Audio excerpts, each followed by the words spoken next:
একা। তার এখনো বিশ্বাস হচ্ছে না যে মীরা তাকে একা ফেলে চলে গেছে। রাত থেকে সকাল পর্যন্ত পুরোটা সময় তার বিশ্বাস ছিল মীরাকে বুঝিয়ে শুনিয়ে মাফ চেয়ে নেওয়া যাবে, কিন্তু মীরা যে এতটা কঠিন হতে পারে তা তার ধারণাতেও ছিল না।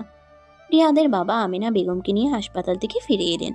দুজনের চেহারার অবস্থাই মলিন। হাসপাতাল থেকে ফেরার পথে মীরাদের বাসায় গিয়েছিল দুজনেই। মীরাকে আবারও বোঝানোর চেষ্টা করেছিলেন, কিন্তু কোনো ফল হলো না। রিয়াদ বাবা মার সামনে গিয়ে দাঁড়ালো, প্রশ্ন করল। এখন শরীরটা কেমন মা? আমেনা বেগম তীর্যক দৃষ্টিতে তাকালেন ছেলের দিকে। সেই দৃষ্টিতে শুধুই ঘৃণা। ছেলের কথার উত্তর না দিয়ে মুখ ঘুরিয়ে চলে গেলেন। রিয়াদের বাবাও কোনো রকম কথা না বলে স্ত্রীকে অনুসরণ করলেন। রিয়াদ কিছুক্ষণ অসহায়ের মতো দাঁড়িয়ে রইল। এরপর কি মনে করে রেডি হয়ে অফিসে চলে গেল। অফিসে বসে সারাক্ষণ মীরার সাথে কথা বলার চেষ্টা করে গেল, কিন্তু মীরা ফোন তুলল না। এমনকি এক পর্যায়ে মীরা ফোন সুইচ অফ করে দিল। রিয়া তাও থামল না। মীরার বাসার প্রতিটা ফোনে কল দিল। কল দিয়ে অনুনয় করলো মীরার সাথে কথা বলিয়ে দেওয়ার জন্য, কিন্তু মীরা কথা বলল না। এক পর্যায়ে প্রত্যেকেই বিরক্ত হয়ে রিয়াদের নাম্বার ব্লক করে দিল। অফিস শেষ হতেই রিয়াদ ছুটে গেল মীরাদের বাড়িতে, কিন্তু বাড়ির দরজায় বড় একটা তালা ঝুলানো। রিয়াদ অনেকক্ষণ সিঁড়িতে অপেক্ষা করলো, কিন্তু ওরা ফিরল না। ফোনে কল করেও লাভ হলো না, কারো ফোনেই কল ঢুকলো না। প্রতিবেশীদেরকে জিজ্ঞেস করেও তেমন কিছু জানা গেল না। রিয়াদ বাড়ি ফিরল রাত 10টায়। দরজা খুলে বিধ্বস্ত রিয়াদকে দেখে আমেনা বেগম আঁতকে উঠলেন। রিয়াদ রোবটের মতো আমেনা বেগমকে পাশ কাটিয়ে ঘরে ঢুকে দরজা আটকিয়ে দিল। আমিনা বেগম কয়েকবার দরজায় নক করলেও দরজা খুলল না। ঘরে ঢুকে ওই অবস্থাতেই সে বিছানায় শুয়ে পড়ল। আগের মতো সব ঠিক থাকলে এতক্ষণে মীরার কাছে কয়েক দফা বকা খেতে হতো দেরি করার জন্য। মীরা ওকে ঠেলে ঠুলে পাঠাতো ফ্রেশ হতে, কিন্তু এখন মীরা নেই। বাইরের সামান্য সুখের জন্য সে তার ঘরের অফুরন্ত সুখ হারিয়েছে। এই কথা মনে আসতেই রিয়াদের মাথায় আসলো তার প্রেমিকা আজ সারাদিন একবারের জন্য কল করেনি। গত রাতে কল কাটার পর তার আর কোনো খবর নেই। মেয়েটি কি রিয়াদের অবস্থা বুঝতে পেরেছে? না, ওর তো বোঝার কথা না। রিয়াদ বিছানায় উঠে বসলো। ফোন বের করে কল করলো তার প্রেমিকাকে। ঘরের সুখ যেহেতু চলে গেছে, তাই বাইরের সুখ দিয়েই মনটাকে ভুলানো যাক। কিন্তু কল করে সে আশাহত হলো তার প্রেমিকার নাম্বার বন্ধ। রাগে দুঃখে ফোনটা বিছানায় ছুঁড়ে ফেললো। টানা 3-4 দিন মীরার বাসায় গিয়েও তাদের কাউকেই পেল না রিয়াদ। এমনকি ফোনেও কল করে কোনো লাভ হলো না, সবাই তার নাম্বার ব্লক করে রেখেছে। অন্য নাম্বার থেকে কল করলে রিয়াদের সাথে ভালোভাবে কথা বলে না, কোনো প্রশ্নের উত্তরও দেয় না কেউ। 5 দিনের মাথায় মীরাদের বাসে গিয়ে দেখলো দরজায় আর তালা ঝুলানো নেই। রিয়াদ অস্থির হয়ে কলিং বেল টিপতে লাগলো। দরজা খুললেন মীরার বাবা। এতবার কলিং বেল টিপায় তিনি বেজায় বিরক্ত হয়েছেন। রিয়াদকে দেখে তার কপালের ভাঁজ শিথিল হলো। জিজ্ঞেস করলো, তুমি এইখানে? আসসালামু আলাইকুম বাবা। গত কয়েকদিন যাবত আপনাদের খোঁজ অনেকবার এসেছে, কিন্তু পাইনি। আপনাদেরকে কল করেও কোথায় গিয়েছেন তা জানতে পারিনি। আমরা গ্রামের বাড়িতে গিয়েছিলাম, গতকাল রাতে ফিরেছি। মীরার মানসিক অবস্থার উন্নতির জন্য জায়গা পাল্টানোর প্রয়োজন ছিল। রিয়াদের মনে কিছুটা আশার সঞ্চার হলো। যেহেতু অন্য জায়গা থেকে ঘুরে এসেছে, এখন নিশ্চয়ই মীরার মনটা একটু ভালো। এখন পা ধরে মাফ চেয়ে সব ঠিকঠাক করে নেওয়ার সুযোগ রয়েছে। রিয়াদ উৎফুল্ল কণ্ঠে বলল, আমি মীরার সাথে দেখা করতে এসেছি, ওর সাথে আলাদা একটু কথা বলতে চাই। মীরা বান্ধবীদের সাথে দেখা করতে গিয়েছে, কখন ফিরবে জানি না। তোমার মন চাইলে তুমি রাস্তায় দাঁড়িয়ে অপেক্ষা করো। রিয়াদের মুখের উপর দরজা ঠাস করে লাগিয়ে দিল মীরার বাবা। রিয়াদ হতভম্ব হয়ে গেল এমন কাজে। সে ভেবেছিল অন্তত ভেতরে নিয়ে বসতে দিবে। একসময় এই বাড়িতে তার কত কদর ছিল। মেয়ের জামাই বলে যত্নে শেষ ছিল না, আর আজ ঘরে ঢুকতে পর্যন্ত দেয়নি। রিয়াদ একটা দীর্ঘশ্বাস ফেলে বেরিয়ে আসলো। রাস্তার পাশে একটা চায়ের দোকানে বসে অপেক্ষা করতে লাগলো মীরার জন্য। মীরা ফিরল আরো 1.5 ঘন্টা পর। চায়ের দোকানে বসে লাল ত্রিপিস পরিহিত সাজগোজ করা মীরাকে চিনতে অসুবিধা হলো না রিয়াদের। মীরা খুব হাসি খুশি মেজাজে একটা রিক্সা থেকে নামলো। নেমে হাত নাড়িয়ে বিদায় দিল রিক্সায় বসে থাকা বান্ধবীকে। মীরার বান্ধবী রিক্সা নিয়ে অন্য রাস্তায় ঢুকে যাওয়া অবধি রিয়াদ অপেক্ষা করলো চায়ের দোকানে। রিক্সাটা চলে যেতে এসে মীরার রাস্তা আটকে দাঁড়ালো। পা থেকে মাথা পর্যন্ত মীরাকে পর্যবেক্ষণ করে সে অবাক হলো। এত তাড়াতাড়ি মীরা নিজেকে সামলে ফেললো। বিন্দু পরিমাণ শোকের ছায়া পর্যন্ত নেই তার মাঝে। মীরা রিয়াদকে দেখে প্রথমে চমকে গিয়েছিল। সেকেন্ডের মাঝেই তার মুখভঙ্গি পরিবর্তন হয়ে কঠিন হয়ে গেল।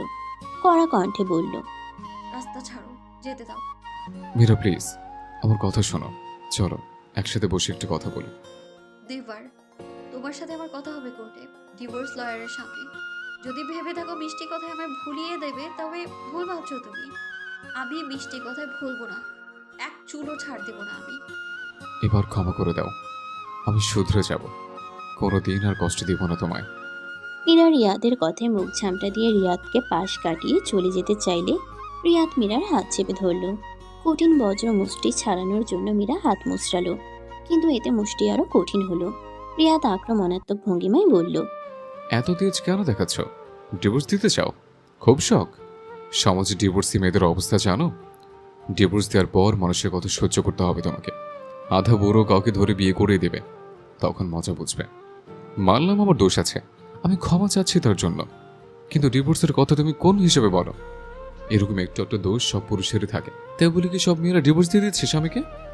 শোনো, সোনার আংটি যেমন বাঁকা হলেও দাম কমে না, তেমনি পুরুষের এরকম একটু অজ্জ দোষ থাকলে কিছু হয় না, বুঝছো? রিয়াদের ধমকে মীরা কেঁপে উঠল। চায়ের দোকান থেকে অনেকগুলো লোক তাদের দিকে তাকিয়ে আছে। অস্বস্তিতে মরে যেতে ইচ্ছে হচ্ছে মীরার। সে চাপা স্বরে বলল, ছাড়ো আমার হাত, এখানে অসভ্যতা করো না, সবাই দেখছে। হাত ছাড়ার বদলে রিয়াদ আরো জোরে হাত চেপে ধরে বলল, ছাড়বো, তবে এক শর্তে। তুমি এক্ষুনি আমার সাথে বাড়ি ফিরে যাবে এবং সব ভুলে আগের মতো লক্ষ্মী মেয়ের মতো সংসার করবে। আর আশেপাশে কাউকে এ ব্যাপারে কিচ্ছু বলবে না। কেউ জেনে থাকলে বলবে এটা ভুল বোঝাবুঝি ছিল। তোর সেই স্বপ্ন স্বপ্নই থেকে যাবে, তোর সাথে আবার সংসার শুরু করার প্রশ্নই আসে না।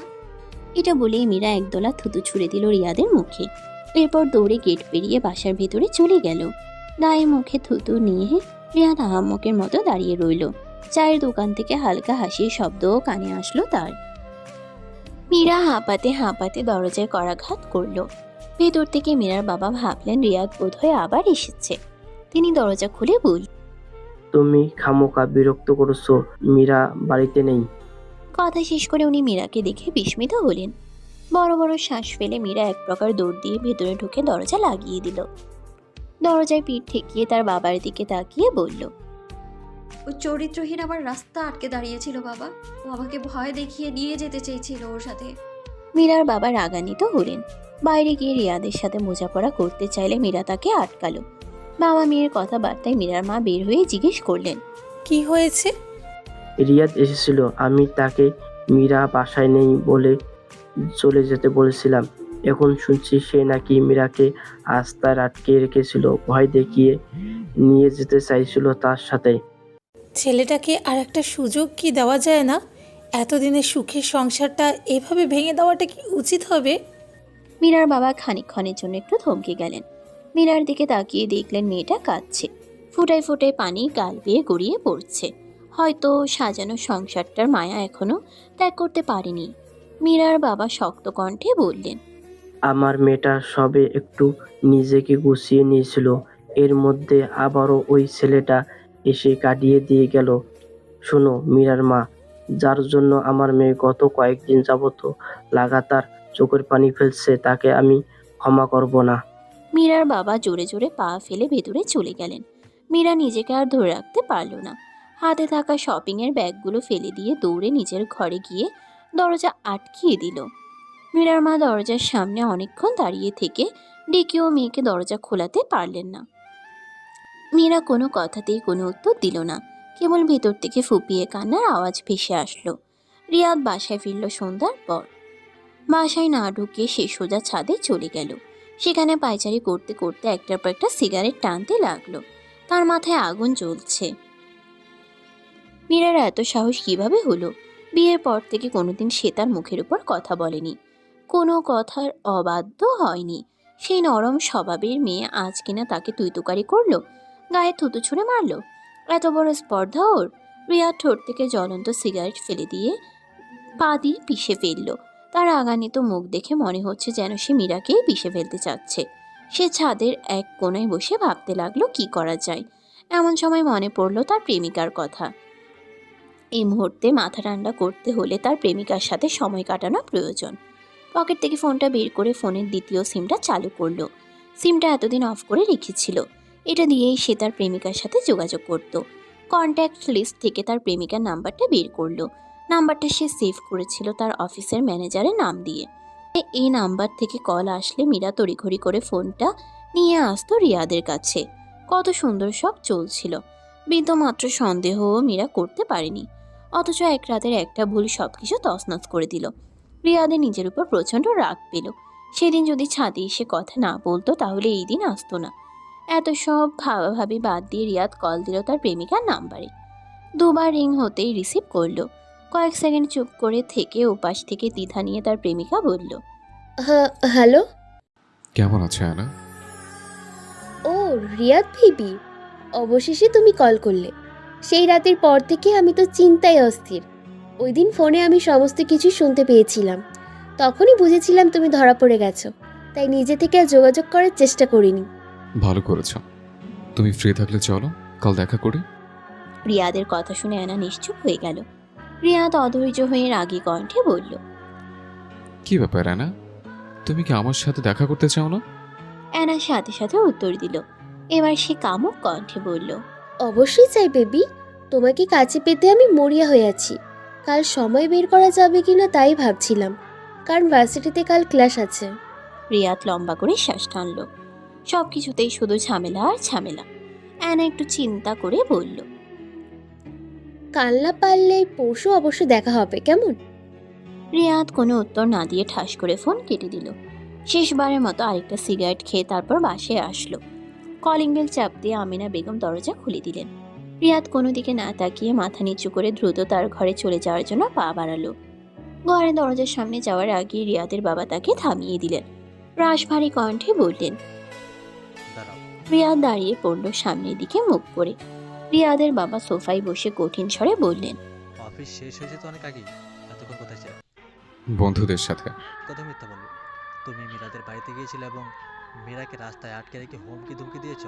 মীরার বাবা আমাকে কল করে সব বলেছেন। রিয়াদ চোখ বন্ধ করে শ্বাস টানল।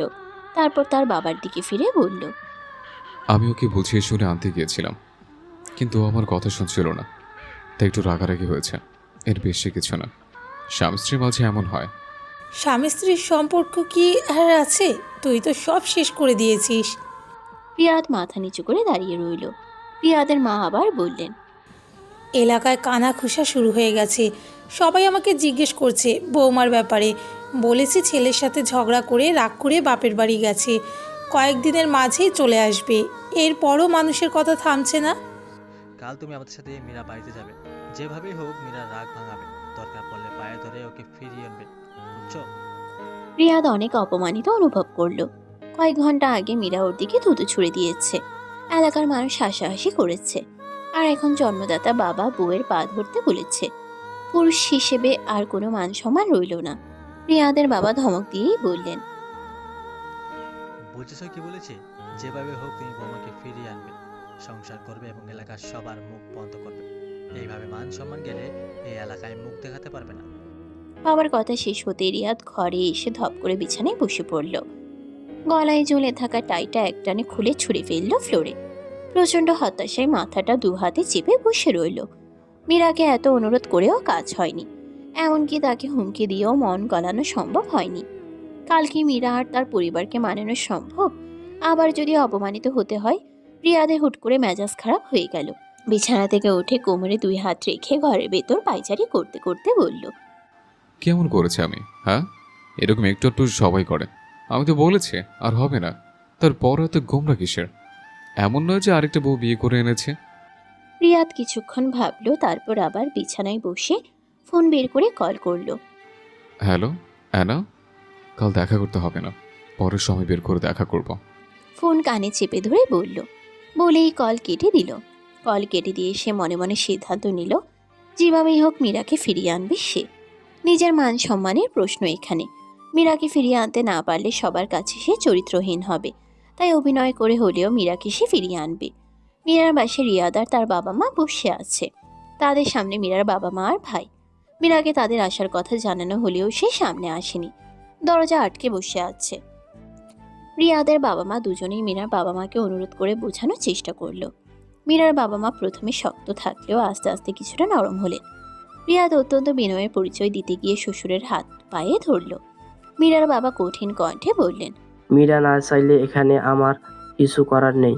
ও যদি রাজি হয় তোমার সাথে যেতে, তাহলে মেয়ের ভালোর জন্য সেটা আমি বিবেচনা করে দেখতে পারি।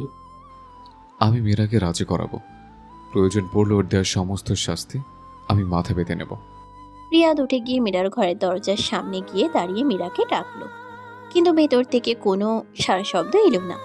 মিনিট 5 যাবৎ দরজায় কড়া নেড়েও যখন কাজ হচ্ছিল না, তখন রিয়াদের আর ধৈর্য কুলালো না। সে এমনভাবে দরজায় আঘাত করতে লাগলো যেন সে দরজাটা ভেঙে ফেলবে।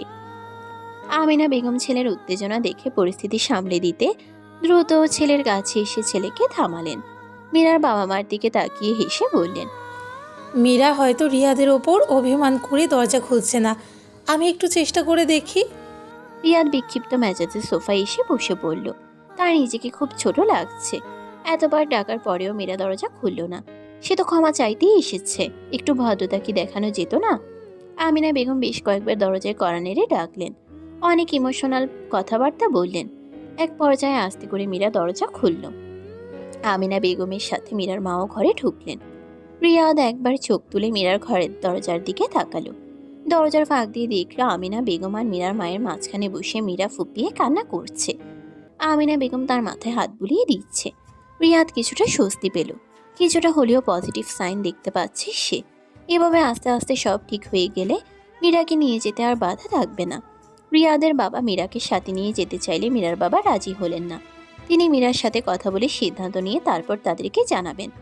রিয়াদের বাবা যাওয়ার সময় ওনার কাঁধে হাত রেখে বললেন, ভাই সাহেব, আমরা সবাই সমাজে আছি। একবার মান সম্মানে দাগ লাগলে মুখ দেখানো দায় হয়ে যাবে। আপনার মান সম্মান যাবে। আপনি মেয়ের বাবা, আশা করব আপনি বুঝে শুনেই সিদ্ধান্ত নেবেন। রিয়াদরা চলে গেল। রাতে শোয়ার আগে মীরার বাবা রিয়াদের বাবার বলে যাওয়া কথাগুলো তর্জমা করতে লাগলেন। মীরার মাকে ডেকে বললেন, মীরা কি কিছু বলছে? ও কি চায়? ও তো শুধু কান্নাকাটি করছে। রিয়াদকে ও দ্বিতীয়বার বিশ্বাস করতে চাচ্ছে না। এলাকার মানুষজন মীরার ব্যাপারটা নিয়ে প্রশ্ন করছে, কাউকে জবাব দিতে পারছি না।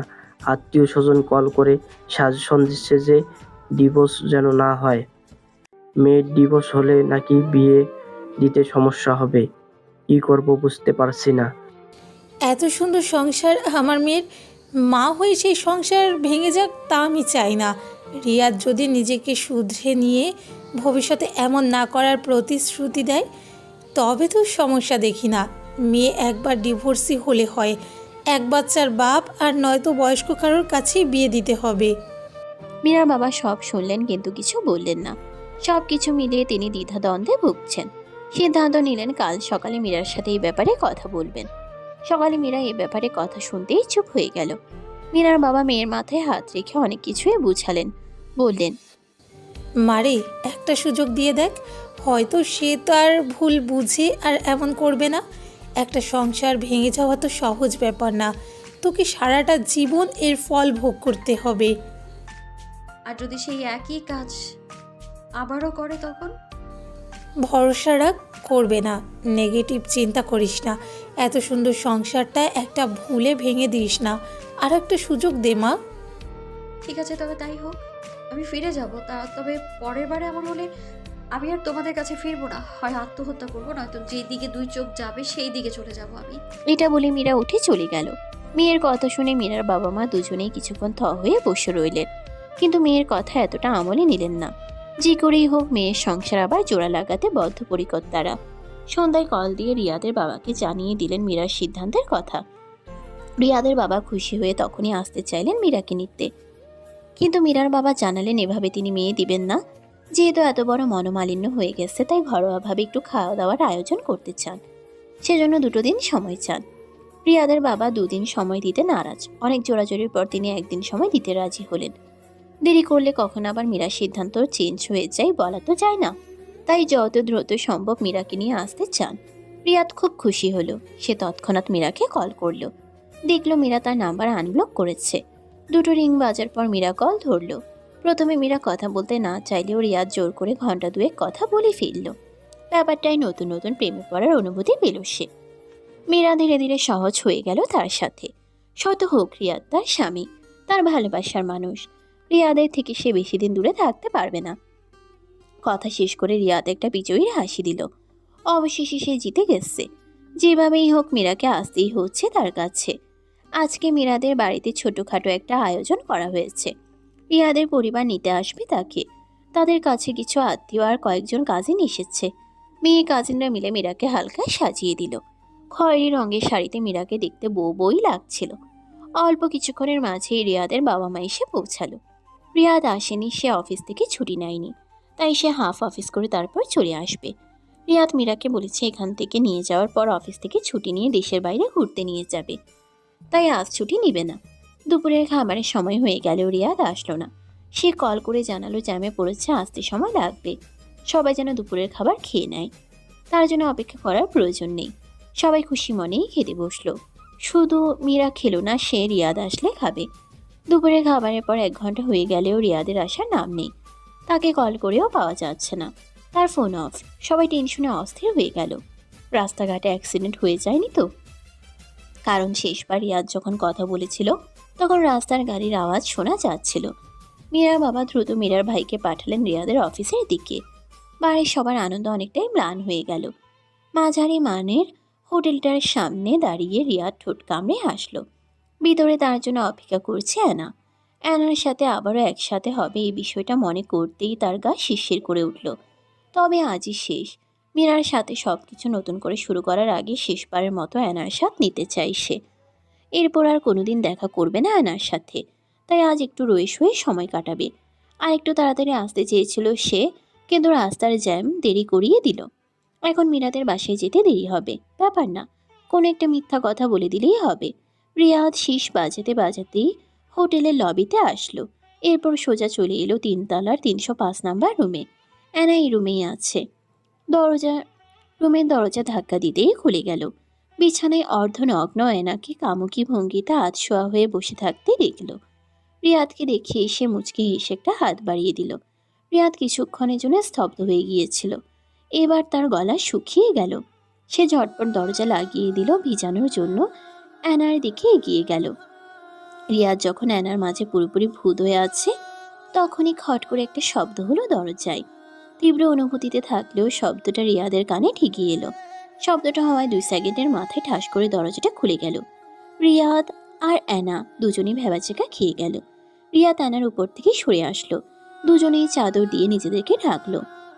রিয়াদ অবাক হয়ে দেখলো দরজায় তার বাবা আর মীরার বাবা দাঁড়িয়ে আছে। তাদের পাশে মীরা, পিছনে আমিনা বেগম আর মীরার মাও দাঁড়িয়ে আছে। সবাই বিস্ফোরিত চোখে তাকিয়ে আছে রিয়াদের দিকে। মীরা আর্তনাদ করে 2 হাতে মুখ ঢেকে ফেলল।